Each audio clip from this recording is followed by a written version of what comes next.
tens of thousands of U.S. and Japanese troops will begin a massive island landing exercise in the Pacific this week as part of joint military operations.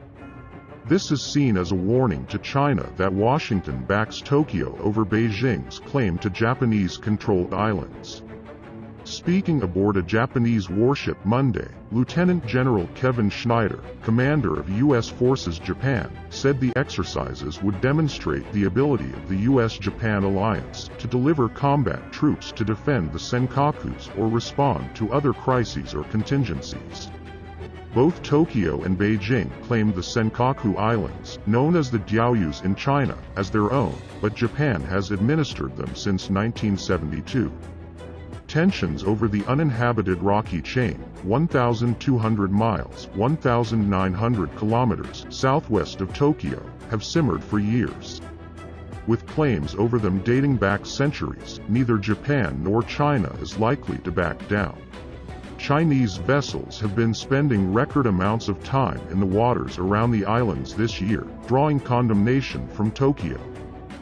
The U.S.-Japan exercises, named Keen Sword 21, have been held biennially for more than 30 years.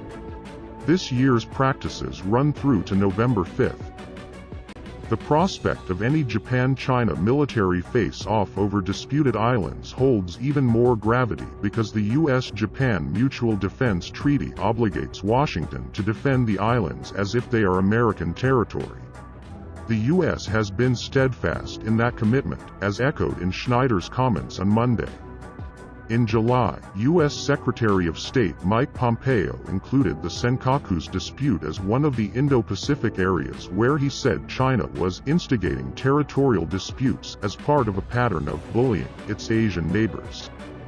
So the vast U.S. and Japanese military presence in the Pacific this week adds visual heft to statements that Tokyo and Washington stand united over the Senkakus and beyond.